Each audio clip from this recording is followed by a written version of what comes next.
Well, ladies and gentlemen, we continue to witness the decline of Hollywood. They are out of ideas.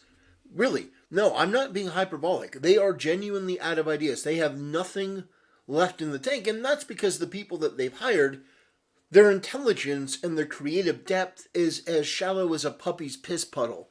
There is nothing about these people that is in any way interesting or new or refreshing or innovative. It's take something that existed and make it worse. They honestly have no ability to create, they can only destroy. So, Amazon comes out with Mr. and Mrs. Smith. No, it's a remake, but not really, because the whole dynamic has changed, don't you understand? So, Brad and Angelina, the thing that made it work is that they're pretty good actors and they're attractive and there's sexual tension and both of their characters can be played so perfectly. So what do? Well, they take two people. Now, Don Glover, you could say he's not unattractive, but he's not traditionally what you consider to be pretty hot like Brad Pitt. This Asian woman, I'm not trying to be rude, but she looks very average. That's what I would say when I looked at her. She looks very average, which there's nothing wrong with that. But the whole point of Mr. and Mrs. Smith is that she's like a femme fatale. That she's like a super assassin. She's a super, you know, good looking gal. It's part of her job. That's what made it work. But they've taken the name and the elements and put it into a blender and mixed it up. And they're like, well, why doesn't anyone want this? Well, I'll tell you why. I'll use an example. If I cook you a perfectly done steak, it's medium, it's perfect. Let's have some potatoes there too. Got some perfectly cooked potatoes. There's some butter, a little bit of sour cream, some chives. Gorgeous, right? And you get down and you eat it. And you're like, I want that every time. I want something high quality, good ingredients, fantastic. Well, the next time you go there, the chef didn't know what to do to innovate the restaurant. So they have the steak, right? They cook it. And you see them cook it. And you see your potato and you're like, I can't wait. So then they put it in a blender. And they blend it up. And they present you with a steak and butter and chives and potato smoothie. And you look at that and you say, the ingredients are there, technically. The name is there. You call it the same thing on the menu. But this is not what I wanted. This is disgusting. I'm not going to eat this. That's what these people in Hollywood don't understand. You can have the same ingredients and make something totally worse. You can take basic elements and combine them. And on one hand, it's done by a professional team that are talented. And then the other one is a bunch of drunken college kids. The drunken college kids don't do the right proportions. They mess some things up, get their equations wrong, and they blow themselves up. Ladies and gentlemen, what I'm trying to emphasize here is that while you look at this and you're like, okay, well, it looks like a terrible show, the main purpose of this is to capitalize on the name.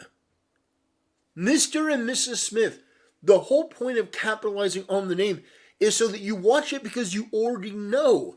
But if you're going to use the name, why would you not make something more in line to what people would expect?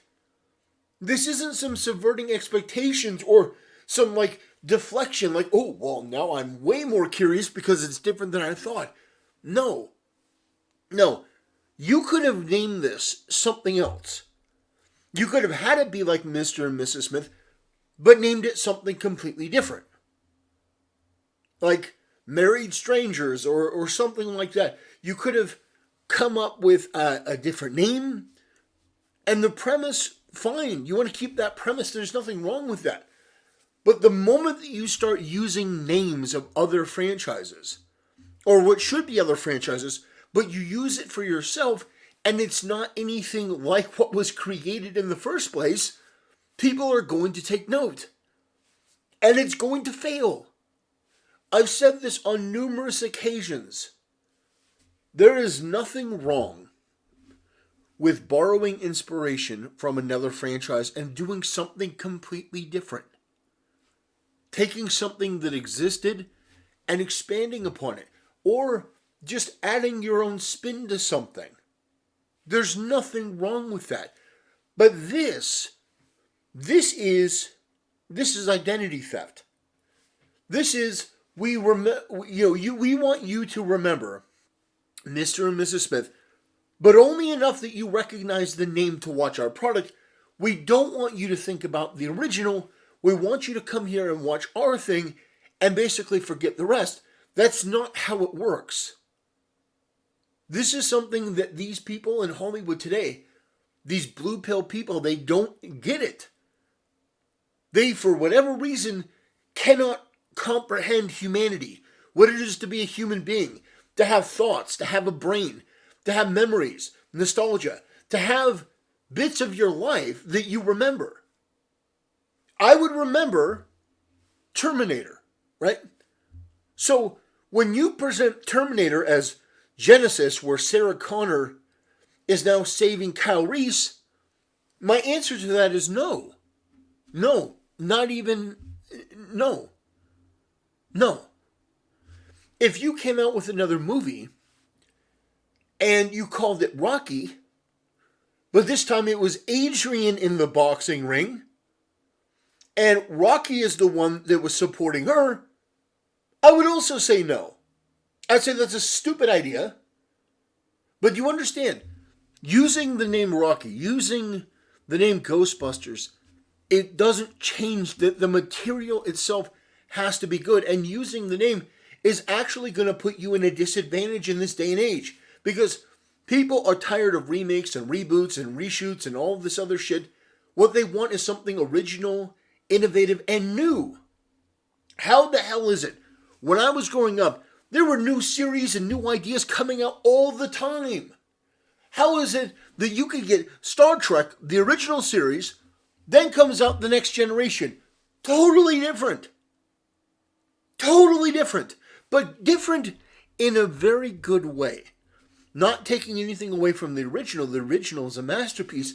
But this other thing was different and good. And then came along Deep Space Nine. People had their thoughts about it. I thought it was very, very good.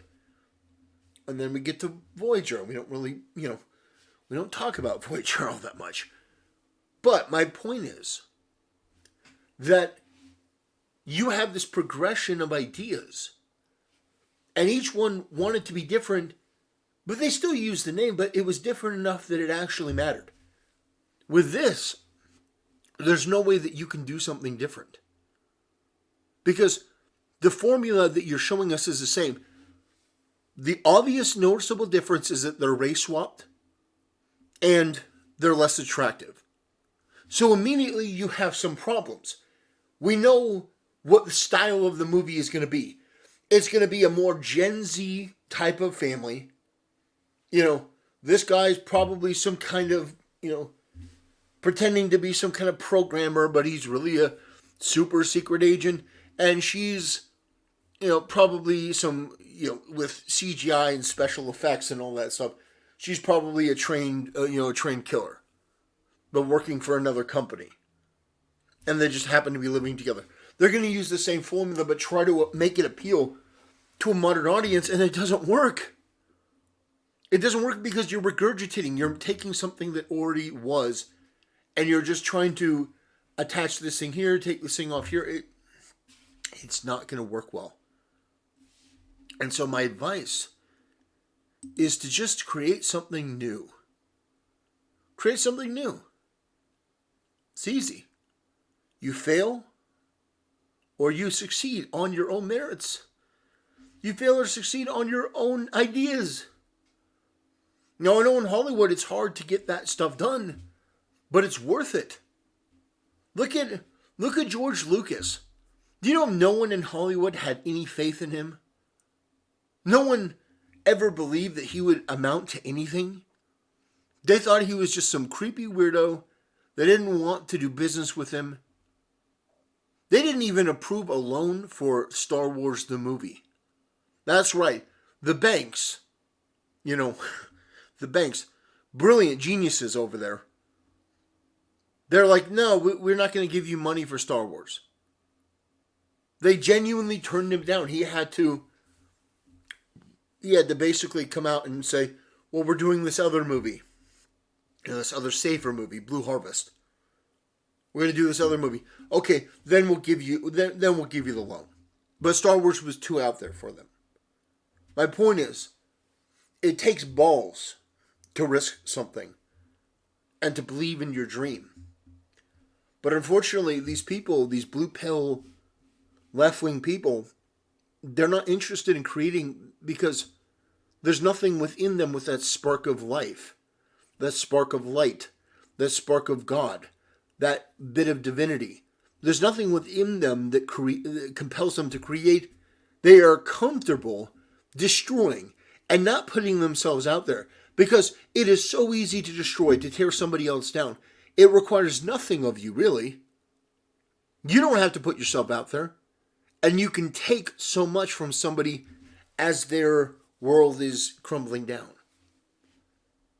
So, ladies and gentlemen, I think these people will continue to make mistakes like this for years to come. But I'll be here to talk about it and to make fun of them and to expose that they are frauds. They are not worth the money that you pay them. They're not worth any money at all. These people cannot come up with a new, innovative, interesting idea to save their life. They are relying on DIE, ESG, diversity bullshit that doesn't sell well, doesn't track well, nobody wants, most of the world finds repugnant. You're not doing well with this, but you continue to double down. The answer should be no. No, we're not going to make Mr. and Mrs. Smith with a couple short, unattractive people because they're black and Asian. We're not going to do that. We're going to find the best looking people we can. Hey, how about you do Mr. and Mrs. Smith? Why don't you get somebody like Channing Tatum? I mean, he's pretty good. People would like him. And you get a really attractive woman. And you could do a play on it. You could do a fresh take on it. That would work. But not this. Anyway, that'll do it, ladies and gentlemen. On this channel, we talk about many different things, ranging all over the place, but race swapped Mr. and Mrs. Smith coming to Amazon. Wow. They're a team of people, I don't understand. I don't get how they can collect a paycheck in good faith. These people are terrible, and they're incompetent. Amazon, you got my number. Holy shit.